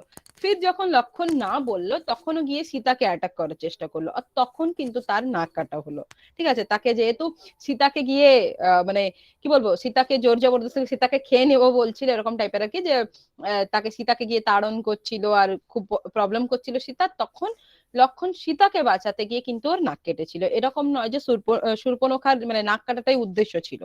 তো প্রথম শূর্পণখা ভুল করেছে, তারপর গিয়ে সে রাবণকে বলছে যে দাদা এরকম এরকম হয়েছে। এবার একতরফা শুনে রাবণ গিয়ে স্টেপ নিচ্ছে প্রথমত, আর দ্বিতীয়ত স্টেপ কি নিচ্ছে না, কি একজন, সেটাও রাম বা লক্ষণের সাথে এসে যুদ্ধ না করে ডাইরেক্ট সীতাকে কিডন্যাপ করার প্ল্যান করছে, কারণ রাবণ জানছে যে আমি পারবো না এভাবে আর কি রামের সাথে ফাইট করতে, সুতরাং কিডন্যাপ করছে। তো প্রথমেই ভুল ওখানেই হয়ে আছে, ঠিক আছে। তো তাই প্রচুর দেখবে ফেমিনিস্ট টক আছে, শূর্পণখার উপর একটা বই আছে, আই থিঙ্ক মহারাষ্ট্রের কেউ লিখেছে, যে শূর্পণখাকে ফেমিনিস্ট অ্যাঙ্গেল থেকে দেখিয়ে বলছে যে শূর্পণখাকেই ইনসাল্ট করা হয়েছিল। বাট দেন এগেন ওই জায়গাটাতে যখন কোয়েশ্চেন করা হয়েছিল ওই বুকটার উপরে, রাইটার কিন্তু সাইলেন্ট থেকে গেছে, রাইটার কিন্তু উত্তর দিতে পারেনি যে তাহলে এখানে কোথায় যাবে। তো সেভাবেই আর কি আমরা যদি নিই, তাহলে কিন্তু দেখা গেলে শূর্পণখার থেকেই মানে প্রবলেম করাটা শুরু। তো তাহলে আমরা কখনোই সেভাবে নিতে পারি না। বোঝা গেল সীমা? হ্যাঁ ম্যাম, বুঝতে পেরেছি। Thank you ma'am. Welcome. Madam একটা কথা ম্যাম বলতে আমার চাই। আরেকটা প্রশ্ন আছে। হ্যাঁ হ্যাঁ, যে কোনো একজন প্রথমে, আচ্ছা প্রথম শরীরকে জিজ্ঞেস করি, তারপর অতনুবাবু আপনার কাছে জিজ্ঞেস করছে আবার। হ্যাঁ শরীর। না ম্যাম, উনি আগে বললেনি, তারপরে না হয় আমি বলছি। আচ্ছা ঠিক আছে ঠিক আছে, যে ইচ্ছা। হ্যাঁ না না, বলো তুমি, অসুবিধা নেই। যে আচ্ছা কেউ আচ্ছা। একটা বললেই হচ্ছে। হ্যাঁ হ্যাঁ ম্যাম, আপনি যেটা বললেন আমি একটু অন্যরকমই প্রশ্নটা করছি, যে মূল রামায়ণটা যদি তুমি পড়ো, তো এখন ব্যাপার হচ্ছে আমরা যদি ভারতকে উত্তর আর দক্ষিণে ভাগ করি, তাহলে উত্তরে বাল্মীকি প্রধান, দক্ষিণে সন্ধ্যাকর নন্দী প্রধান, তাহলে মূল রামায়ণটা কোনটা? বাল্মীকির রামায়ণ। আচ্ছা। বাল্মীকি প্রথম রামায়ণ লিখেছিল, আর আমাদের পড়তে গেলে বাল্মীকির রামায়ণই পড়া উচিত, কারণ এরপরে যদি আমরা দেখি এর যে এক্সট্রা যে ভার্সন গুলো আছে, ইভেন আমরা যদি বেঙ্গলের কীর্তিবাসী রামায়ণ নিই বা আরো যেগুলো নিই, সেক্ষেত্রে আমরা প্রচুর ভ্যারিয়েশন দেখতে পাবো। কেন জানো, সবাই রাইটার ছিল। আর ধরো রামকে যদি আমরা নিই, যখন বেঙ্গলের হিসাবে লেখা হতো, কিছু কিছু বেঙ্গল কালচার সেখানে ঢুকিয়ে দেওয়া হয়েছে, ঠিক আছে, মানে যে বাঙালিরা যেন রামকে ভালোবাসে সেই হিসাবে, তো চেঞ্জ করা হয়েছে। সেক্ষেত্রে আমরা মেন রামায়ণটা পাবো না। তাই আমরা যদি মেন রামায়ণ পড়তে যাই, আমাদের বাল্মীকি রামায়ণ পড়তে হবে, সেটাও মেন টেক্সট পড়তে হবে, তবেই কিন্তু বুঝতে পারবো। ঠিক আছে? ঠিক আছে। হ্যাঁ ম্যাম, বুঝতে পেরেছি। হুম হুম। হ্যাঁ ম্যাম, মানে শরীরের কথায় যেটা বোঝা গেল, তাহলে বাংলার ক্ষেত্রে বর্তমানে কীর্তিবাসী ওঝার কীর্তিবাসী রামায়ণটার মানে উল্লেখযোগ্য এর প্রণিধান বা উদাহরণ। আর আমি ম্যাম যেটা বলছিলাম সেটা হচ্ছে যে, যেহেতু রামায়ণ আদি কাব্য বা মানে প্রাচীন কাব্যরূপে পরিগণিত, সুতরাং ওই মানে বাল্মীকির সূত্র ধরেই মানে পরবর্তী কাব্য সাহিত্যগুলো তো রামায়ণের প্রভাবটা মানে ঠিক ওইভাবেই পড়েছে। আপনি যে রাবণের কথা বললেন, ধরুন মানে কিরাতর্জুনীয়মে যেখানে আমরা দেখছি দুর্যোধন মানে যুধিষ্ঠিরের অত্যন্ত মানে চতুরতার মধ্য দ্বারা সমস্ত কিছুকে গ্রহণ করে নিচ্ছে, রাজ্যকে গ্রাস করে নিচ্ছে, এমনকি মানে নারীর প্রতি যে মানে অনীহা, যে অত্যাচার, সেই জায়গাগুলো ফুটে উঠছে, যেখানে আমরা দ্রৌপদীর বস্ত্রহরণ ইত্যাদির ঘটনাগুলো মানে সচক্ষে প্রত্যক্ষ করছি বা দেখছি। সমানভাবে রাবণের ক্ষেত্রেও এইগুলো ঘটে উঠেছিল লঙ্কাতে, যেটা সীতাদেবীর উপর, যে কারণেই দুর্যোধনের যে রূপ বিনাশ ঘটেছে, সমতুল্যভাবে বা সমানভাবে রাবণেরও লঙ্কাতে ঠিক সেইরূপ ভাবেই বিনাশ ঘটেছে। মানে চরিত্রগুলো একই, শুধু প্রত্যক্ষ বা পরোক্ষভাবে তার উদাহরণের ঘটনাগুলিতে ভিন্ন ভিন্ন চরিত্র আরোপ হয়েছে। আমাদের সামনে ওকে ম্যাম। যখন বিভিন্ন এক্সাম্পল দেওয়া হবে, তখনই তো আমরা আরো বেশি ক্লিয়ার আইডিয়া করতে পারবো না। অনেক সময় একটা এক্সাম্পল দিলে আমাদের মনে হয় সবসময় এটা এক্সাম্পল কেন, যেমন আমরা যে কোনো সংস্কৃতে যদি দেখি, আমাদের ঘট আর পটের উদাহরণ দেওয়া হতো আগে, তো ঘট আর পটেই আমরা কেন সীমিত থাকবো? ঘট পট ছাড়াও তো আরো বিষয় আছে, তাই না? তো সেভাবে আর কি এক্সাম্পলটাকেও ব্রড করার জন্য বিভিন্ন সময় বিভিন্ন স্টোরি দিয়ে মাধ্যমে বিভিন্ন রাইটিংস এর মাধ্যমে সেটা দেখানো হয়েছে, আর কিছুই না। ঠিক আছে, আর কিছু প্রশ্ন থাকলে আমায় জিজ্ঞাসা করতে পারো।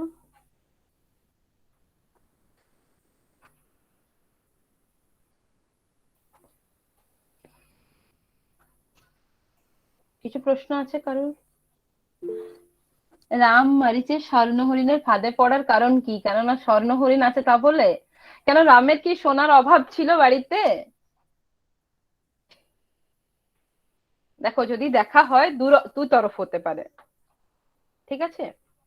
এক তো সীতার আবদার ছিল, ঠিক আছে, যদি কারোর কাছে কিছু একটা জিনিস ডিমান্ড করা হয়, জেনারেলি হাজব্যান্ড ওয়াইফের যখন এটা কেস, তখন চেষ্টা করা হয়, হাজব্যান্ড চেষ্টা করবে ওয়াইফের ফুলফিল করার জন্য সেটা, তো সেটাই রাম করার চেষ্টা করেছিল।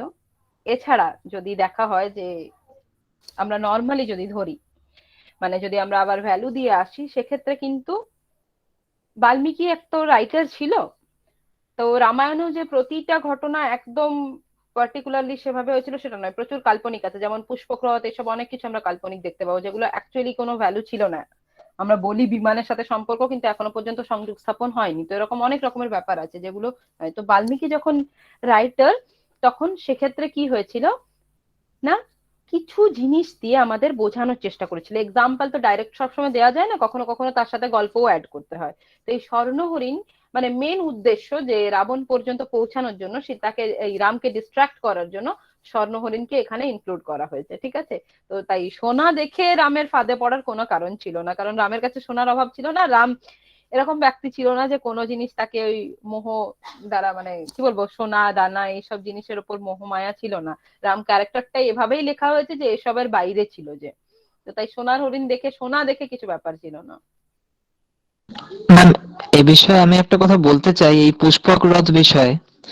এই যে পুষ্পক রথটাকে কাল্পনিক বলা হচ্ছে ঠিকই, কিন্তু বিভিন্ন জায়গায় নিয়ে গবেষণা চলছে। মনোবিজ্ঞানীরা যেটা বলছেন যে মানুষের যে কল্পনা, সেটা হচ্ছে মানুষের সংগ্রহ করা কিছু বাস্তবিক তথ্যের সম্ভার।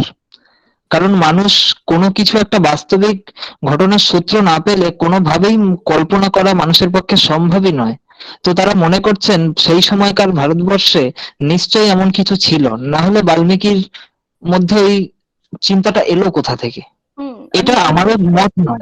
হ্যাঁ হ্যাঁ, আমি বুঝতে পারছি তোমার এটা তো দেওয়া হয়, কিন্তু এখনো 100% সায়েন্টিফিক এখানে কোনো প্রুভ হয়নি। তো সেক্ষেত্রে বলা হয় যেহেতু বাল্মীকি একজন রাইটার, তাই তার কল্পনা এতটাই, মানে আমরা যেমন বলি যে কল্পনা শক্তি এতটাই তীব্র ছিল যে বাল্মীকি তখন থেকে এরকম একটা কল্পনা করেছিল যে এখন যে মানে কি বলবো, এখন যে যানবাহন আছে উঠবে এই হিসাবে কল্পনা করেছিল, যেটা জেনারেলি পড়লে বোঝা যায়।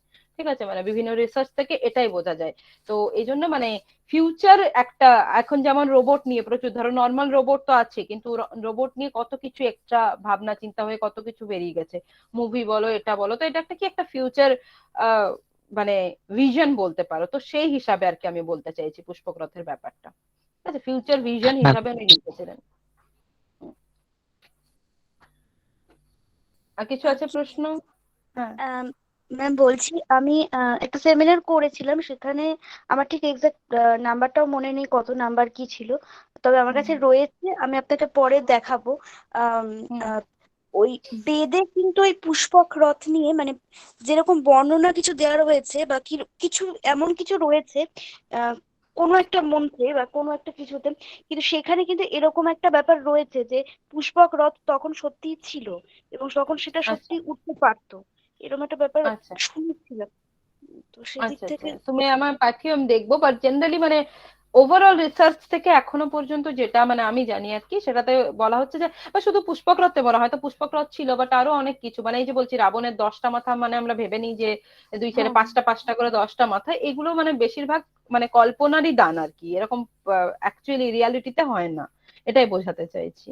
ম্যাম ওই 10টা মাথা দিয়ে আর কি যে এনার্জি মিনিং যে আছে সেটাই বোঝানো হয় বোধহয়। হ্যাঁ হ্যাঁ হ্যাঁ, 10টা মাথা দিয়ে 10টা এভাবে বোঝানো হয়। আর পূজা, তুমি জিজ্ঞাসা করেছো না যে রাবণকে হিরো বলা হয়েছে, এটা শ্রীলঙ্কার একটা রামায়ণ আছে ওদের, আমার নাম এই মুহূর্তে মনে পড়ছে না, কারণ তামিল নাম তো তো এই মুহূর্তে মনে পড়ছে না, আমাকে একটু সার্চ করে জানতে হবে। বাট এই একটা স্টুডেন্টের এটাই কোয়েশ্চেন ছিল যে তাহলে আমরা কাকে আর কি হিরো নেব, তাহলে আমরা রাবণকে কেন নেব না, মানে হি ওয়াজ সাপোর্টিং রাবণ অনলি, তো সেই জন্য আর কি চলছিল। তো মানে আর কি তখন এই কথাটা হয়েছিল, তো তাই আমার জানা। ও আমাকে নামটাও বলেছিল, বাট এই মুহূর্তে আমার নেই আর কি, আমাকে সার্চ করে দেখতে হবে। ঠিক আছে, আর কিছু প্রশ্ন আছে?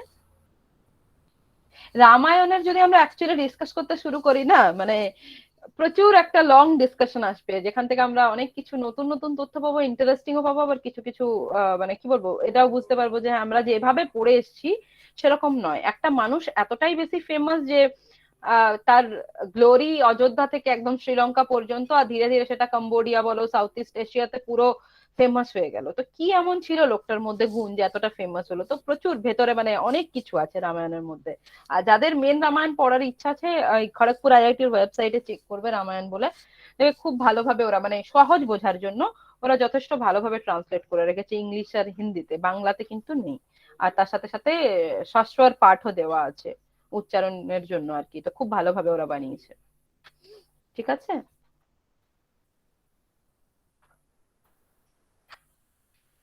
আচ্ছা তাহলে আশা করছি আর কিছু প্রশ্ন নেই, যদি থাকে আমায় গ্রুপেও পরে জিজ্ঞাসা করতে পারো, আমি যেটুকু জানি আমি সেটুকু উত্তর দেওয়ার চেষ্টা করব। ঠিক আছে,